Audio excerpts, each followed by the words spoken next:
Та-дам! Здравейте, здравейте, здравейте! Добре сте дошли. Аз съм вашия водещ Емилио Bad Company. Заем, че за него става въпрос. И днеска ще ви покажа как ще си направи един лепа брена. Тарарара. Един лек апгрейд. Защото именно това е мотоциклетна зависимост. Когато сън не спиш, искаш се да правиш нещо по мотора, се не е достатъчно хубав и се намираш от някъде някой лев да можеш да направиш и още нещо. И още нещо, и още нещо и така нататък. Айде да ходим, че не издържам вече. Ами да, днескашният сценарий също не е лишен от екстремни ситуации. Ще трябва да мислим компромисни варианти, защото вече не може да си използваме статива, тъй като стойката за телефона е счупена. Ето го компромисен вариант тук, да ви покажа за какво става въпрос. Ето как съм го направил. Жалко, че няма мога да си ползвам телефона. Наистина е жалко това нещо. Много от кадрите ще бъдат съвсем различни от тези, които трябваше да бъдат. Мамка му по дяволите.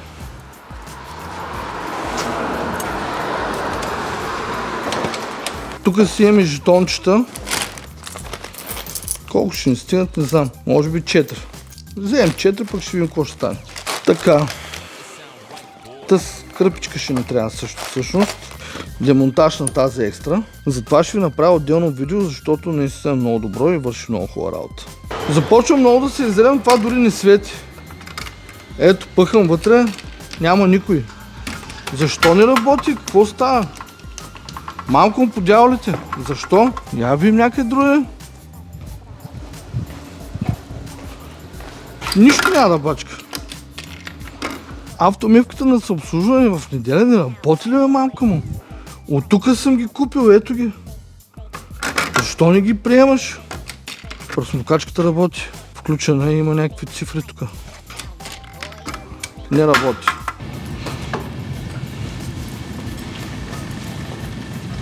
Това са нещата, които смятам да използваме за днескашния проект. Ще сменим дръжките, както вече стана ясно. Имам си балансьор, имам си и дръжки, те са в комплект. Направил съм си и сапунка. Има много хора, които използват WD-40. Аз имам такова, само че предпочетах да се направя сапунка. Сапунката се състои от много малко вода. Сложил съм много веро. И сега ще пробия просто една дупчета тук. Единственото нещо, което ме притеснява е, че моите балансьори са по-тежки и може би като сложа малко по-леките, това нещо ще окаже влияние на управлението на мотора. Ще го видим накрая това нещо. Мале, направо изпитвам страх. Не знам какво ме очаква. Не знам какво ме очаква. Тези дръжки наистина са доста грозни. Ето на какво приличат от близко. Ле, какво нещо е това нещо? Не. Не ми харесват.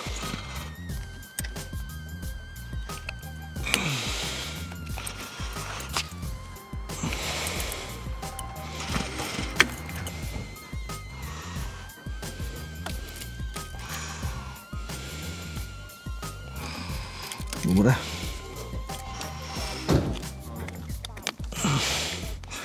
Надявам се да успея после да ги сложа другите, защото вече няма връщане назад. Ето е сапунката. Хоп, пробиваме една дупчица и бачкаме. Ето тук лекичко така ще сложим. Трябва да наистина много малко. Сложих буквално по няколко капки. Това е цялата работа. Не знам кое как трябва да стане. Аз си мисля, че тези работи трябва да са от вътрешната страна, това да е от външната. Не е толкова лесно обаче. В играта сме. Идеята е да ги натискаш от тук. Първо трябва да влезе малко. Тази по-трудно влиза. Ето тук ще запуша. Ще налея доста верно. Ще направя така.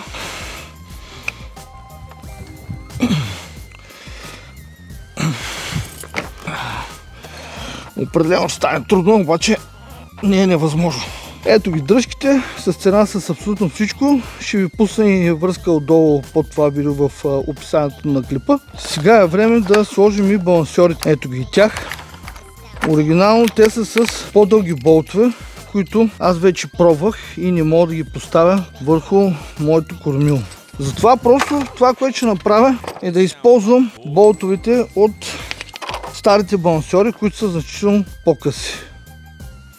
Ето ги. Разбира се, отново имаме проблем. Тук има улей и този балансьор трябва да влезе тук вътре. Трябва да оплътне и желязо и да влезе вътре. А сега в момента това, което се случва, е, че тая ръкохватка е малко по-дълга и работи не се получават както трябва. Накрая ще го отрежа, тази гума ще отрежа и ще приключи мача. Какво си мислиш? Си играя с теб на шикалки, а? Си играя с теб на шикалки. Аз ще ти майката. Този проблем съм го имал и друг път. И това е нещо, което много добре трябва да се прецени. Още преди да си ги купуваш ръкохватките, много добре трябва да прецениш дали са за твоя мотор. Трябва да си ги измериш нещата и така. Или да си купиш просто оригинални. Защото иначе имаш точно такива проблеми.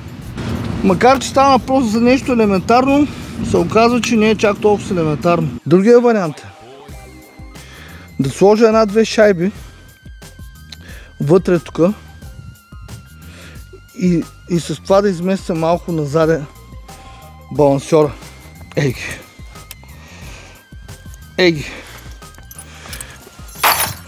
Добре. Сега вече съм съгласен. Сега вече нещата са както трябва от тази страна. От другата страна ще направим също нещо, защото аз съм педантичен и искам да е еднакво. По тази причина, ето и ще го развием. Айде в чофинката и на тебе. Ами това е за днескашното видео. Минахме през доста интересни етапи, само за да поставим просто едни ръкохватки, но в крайна сметка имаме резултат, което е най-важното.